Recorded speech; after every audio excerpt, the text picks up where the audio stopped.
All right, guys, we are officially live here, and well, you might not be able to hear me that well because my microphone is not technically plugged in. So give me a minute. Yeah, let's see if we can't fix that. 1 second, 1 second. Looks like we got a backup going on over here, so we can't do that one. So we have to use a different port. That's fun. Let's see here. Let's see if this works. All right. Hang with me because we are going to record this. So we want to make sure that that is right. Let's see. There we go. Testing 1, 2. I think we are officially on the Rodecaster now. So that's good. Good. All right. We are good. All right, cool. So a little hiccup there. Didn't realize that I was plugged in doing a backup. So I had to use a different port. All right. So we are officially live here. It is Thursday. It's Thursday, June 10th. We are going to be doing our Friday jam session right now because I'm not going to be here. Well, I'm going to be traveling and the internet there is going to be probably a little spotty. So I wanted to make sure that I was able to show up and stay to my, my schedule, which is typically Friday mornings at 10 a.m. Eastern time. We do our jam session. Well, I'm not going to be here. So part of being flexible and being able to do this stuff is we get to do this right here. So we're going to basically do our Friday jam session right now. And if you're watching this later, or if you're watching this on Friday, well, you get to watch the replay. All right. So here's what we're going to be talking about today. Then I will officially kick this thing off. Today, we're going to be talking about a question that does get asked quite a bit. And that is, Scott, how long does my content, my blog post, my article need to be in order to rank in Google? And there has been a lot of numbers thrown out there. Some people think longer is always better. It's not, by the way. And a lot of people think that they need to hit a certain word count, or they need to put a certain number of keywords scattered throughout the content, which I have thoughts on that as well. But today, the main focus and the main discussion will be, how long should my content be? And I'll give you how long we usually tell our writers to make the content. All right. Now, there are some exceptions here to the rule, but we are usually going to stick to a number that's consistent just because we want to make sure that our content is well written. We want to also make sure that it has enough information in it. And we also want to cover not just that one topic. We want to also wrap other little subtopics around it. And we'll talk about that. All right. So that's what we're going to do. We're going to go ahead and we are going to kick off this Friday jam session, which it's actually Thursday. But I'm going to officially kick this off. If you have any questions for me, all right, this is the time to do it because this is our jam session. This is where we get to jam on whatever topic you guys want to discuss, or even future coffee talks or jam sessions. I will be back here Monday. We will be doing our Monday mindset as usual. So that will be the normal scheduled time, 10 a.m. Eastern time. But I'm going to be heading to, where are we going? We're going to Charleston, South Carolina. We're going to be heading there in a few hours. So I wanted to make sure I got this done. So tomorrow, I don't have to worry about it in the morning. So tomorrow's going to be kind of freed up now. And this way here, we can still record this and we can keep on schedule. All right. So here we go. Oh, actually, let me ask you this before we do get rocking and rolling. How many of you that are here live are actually, or even on the replay, are publishing content? And if so, how long typically do you make your content? If you have any idea at all. All right. So I'd like to know. All right. So let's go ahead and get this baby started. I'm going to go ahead and make sure that we have everything kind of off there. There we go. All right, cool. What's up, Troy? What's up, Jeannie? How you guys doing? Okay, so here we go. Ready? We're going to kick this off. Make sure I got my notes here. Okay, here we go. All right, guys, welcome to this Friday jam session. First off, hopefully your week went well. And I'm excited because Fridays are always exciting for me. And they're not exciting because, well, it's Friday. And it's funny, we had a talk the other day, my wife and my kids, and we were talking about, which actually there's an episode going to be coming out, depending on when you're listening to this, episode 1000, where myself and my family sat down at the table and we discussed over the years what it's been like to be in this family, but also to be in a family of entrepreneurs and how that's affected them in their lives. But that's not what we're talking about here today.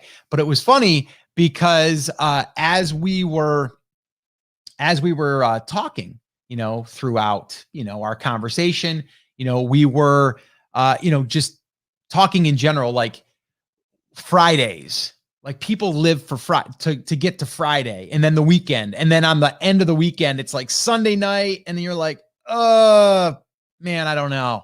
I'm kind of not looking forward to Monday. Right.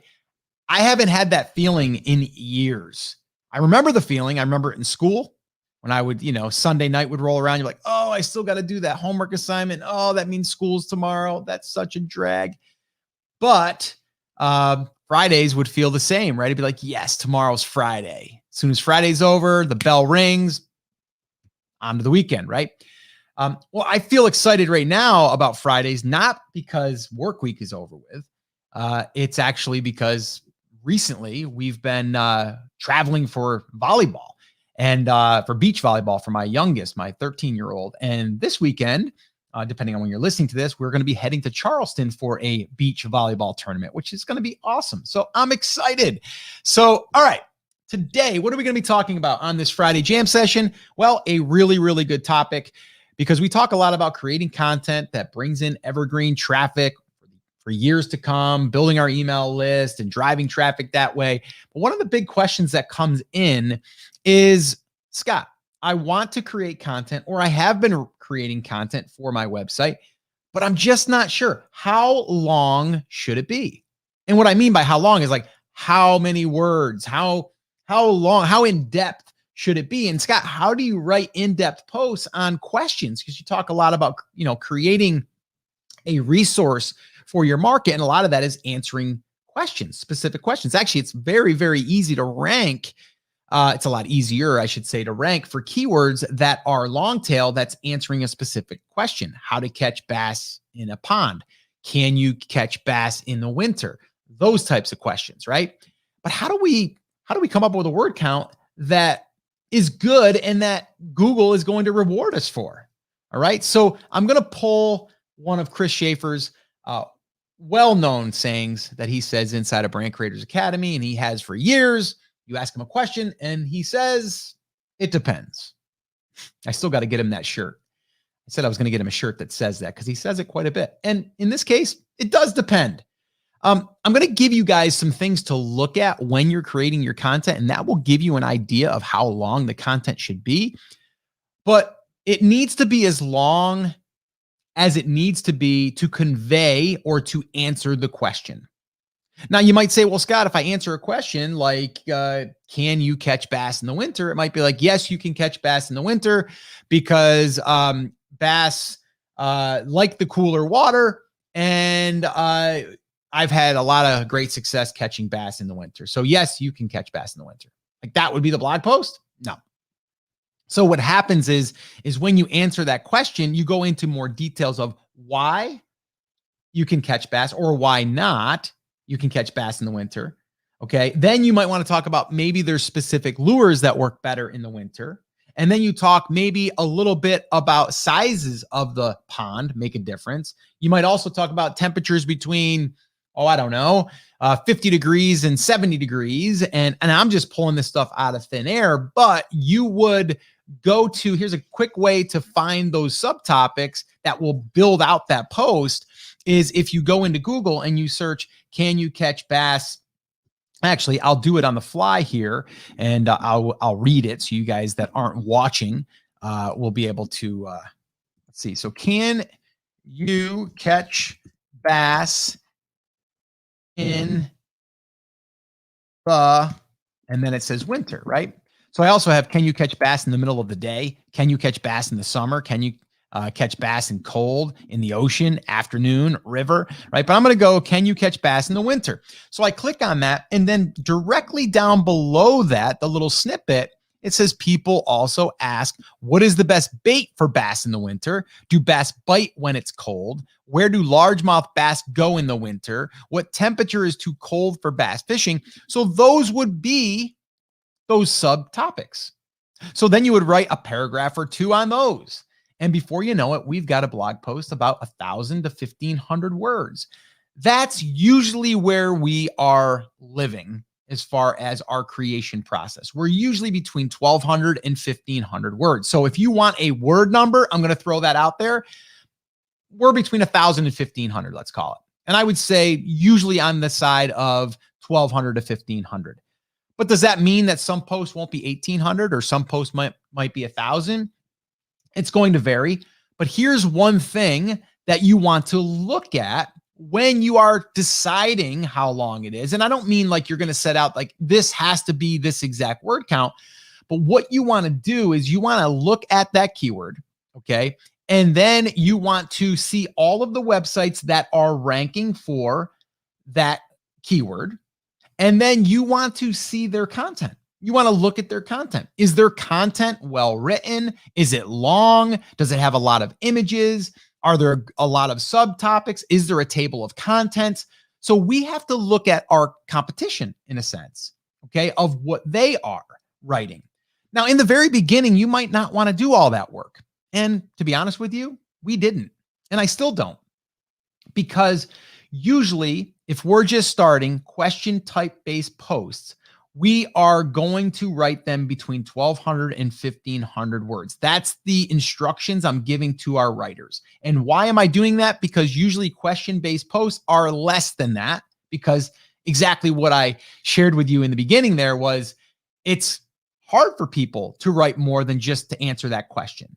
Okay. So I know that if we go for 1,000 to 1,500 words, probably going to be one of the, more in-depth article on that question answer.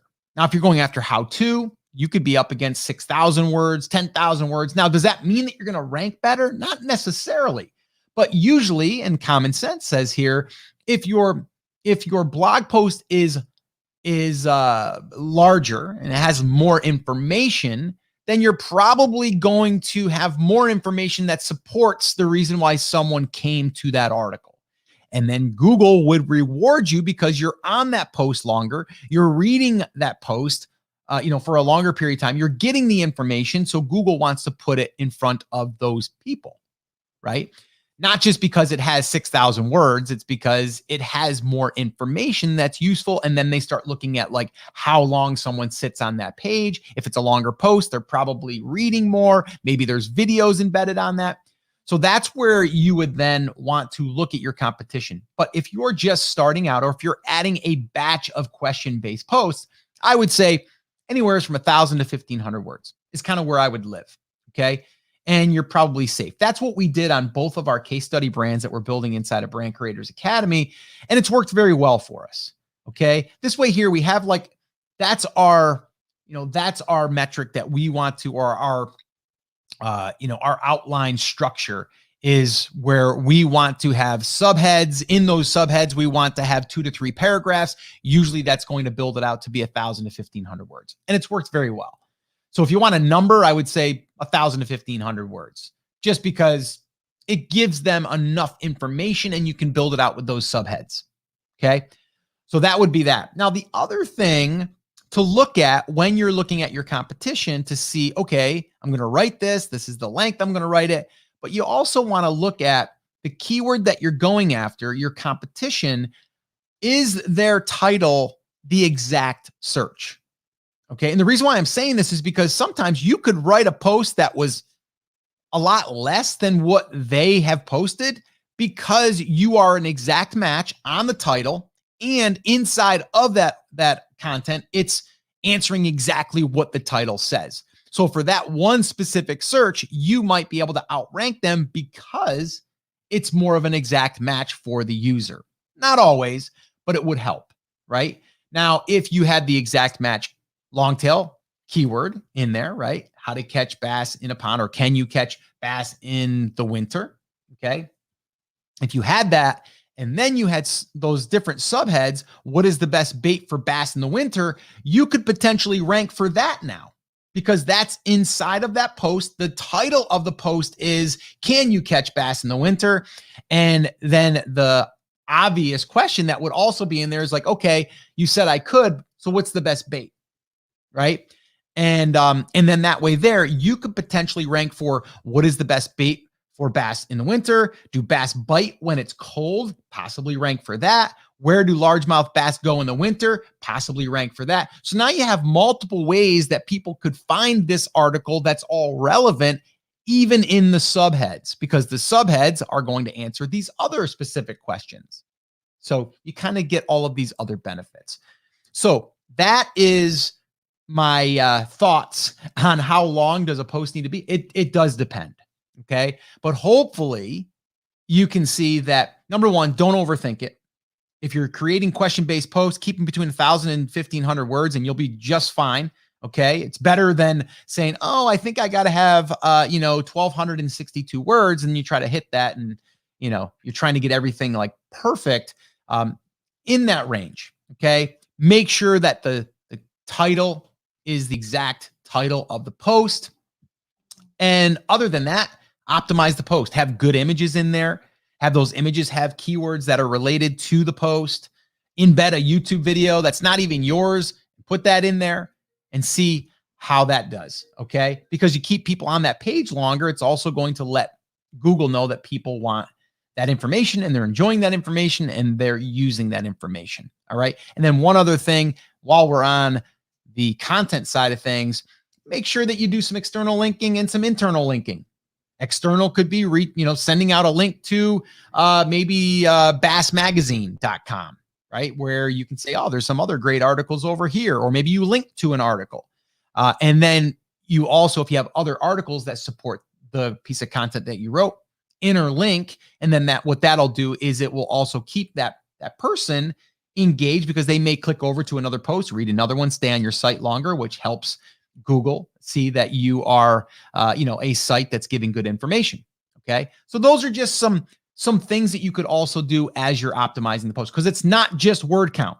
It's not just word count. I just did a hot seat session with one of our BCA members, and her post was one of the shorter ones, and she still ranked on page, I believe it was page 1, or maybe on the top of page 2, probably only about 500-600 words.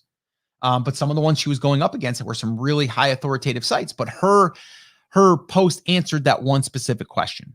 Okay. Now she's going to go back, now that we've identified that it's ranking just before page 1, she's going to go back, build that out a little bit more, make it a little bit more robust. Okay.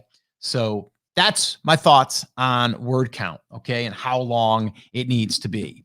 So with that all being said, this is our jam session. So let's just go ahead and answer any questions that we have, and we can wrap this up, and we can carry on. If you are listening to this on the podcast and you would like to be part of our live jam session, head on over to takeactioncrew.com. Again, that's takeactioncrew.com, and you can join that. It's free. And there's also a player over there that will give you the back episodes of our coffee talks. And you can search through this really cool player that you'll find anything you're looking for on any topic. So go check that out. All right. So let's go ahead. Let's see what we got here. Let's see. All right. So this one here is from Jeannie. I'm just about to start for a new website. I want to post every day about products on my site. Okay, so I don't know if that's a question or not, but I like it that you want to post every day, but do not get yourself into a spot where you feel like you are getting overwhelmed. I would rather see you post consistently 1 to 2 times a week and keep that consistency without being overwhelmed and making sure that the quality is there than trying to do 1 post a day. I also think that, yes, having product posts on your site is good, but I would also want to see questions being answered. right? If I sell bass fishing lures and I bring someone over that has a question, can you catch bass in the winter? And they get my post, they come over and I talk about bait and I have a lure and I sell the lure, there's a good chance they might buy my lure, right? So we want to get them over with those questions as well. Let's see. Karen says, hi, Scott. I have content, quick and short, but lots of it may be too short. It might be. So what I would do, Karen, is maybe jump into Ubersuggest, take your URL, your website address, put it in there, and then look and see where you are ranking for certain keywords. And it will show you the position of those keywords and the post that's ranking on your site. And if you see that there's, you know, a post like we did here for one of our members, it was on page 2 with a little bit of extra effort, we can now push that to page 1 and start getting some more traffic just from modifying that and really further optimizing it. So yes, you might want to go back and see if some of those short posts could be revived a little bit and added to. So yeah. Let's see. Troy says mine are 1,500, but depending on content, I can be flexible between 1,000 and 1,500. Yeah. And Troy, I know your niche because you're inside of BCA, and I know that you could do well with 1,000 to 1,500. And yeah, I think you can do well. I will say this too. Anybody that's creating content, I would not go back and start looking at my content as far as ranking and how to improve it until you're at least 3 to 4 months in, because it takes that long to get indexed and to really see where you're going to kind of fall into the search rankings. So I would just be careful with doing it too soon. Let's see. So Karen says, do not have anyone subscribing to my YouTube channel or website updates, but I do have some videos with a lot of views. Not sure what I'm doing wrong. Well, I wouldn't worry about YouTube subscribers as much. They've talked about that recently, that subscribers really don't matter all that much on YouTube. Because they're only seeing a small portion. I would really like the ones with a lot of views. Those are the ones that I would be making sure that my description was well optimized. So if there's a lead magnet that you could put in there, make sure that's the first thing that they can see in there. So if the video was like how to catch more bass in a pond, and in the very first sentence, it'd be like, download the ultimate guide for catching more bass this summer. And then there would be your website that would go to a landing page that would start collecting the email addresses. I would much rather get the email address than the YouTube subscriber, in my own opinion. Let's see, Chantel, how are you impacted by the Google updates? Well, it just does, that does depend again, and not everyone is affected negatively or positively. Sometimes everything just stays the same. But usually when you have some type of Google update or algorithm update, you will see either a dip or traffic go up, or you'll see it go down, but then come back. So a lot of times things get kind of jostled around a little bit when this happens. And then it takes maybe 30 days for things to get back or to take the new algorithm shift. I really wouldn't worry too much about the Google updates unless you are doing things on your website that are either black hat, gray hat, meaning you're going after backlinks from backlink sites, you're buying backlinks, you are, you're doing things on maybe you're getting links from a private blog network. Maybe your site is heavily on just product affiliate reviews that could negatively affect it. So all of those things, that's when I would be worried. But if you're building your site with content and you're doing it for the user experience, I don't know how you would really be affected. Now, I can't say that it wouldn't be, but if you're doing everything on the up and up, which is basically create good content for the user experience and, make sure that you're delivering good value. Like, I think as long as you do that, I don't see how you could be affected by that. All right. So Okay, I think that is going to wrap up our jam session. That's all the time we have now for questions. Again, if you have any other questions you want me to answer, drop them in the comments or just go to takeactioncrew.com. Go there, sign up, and you'll be put on our morning crew list. And then you can always reply back to that first email and ask a question. And I'll do my best to answer it here on an upcoming coffee talk.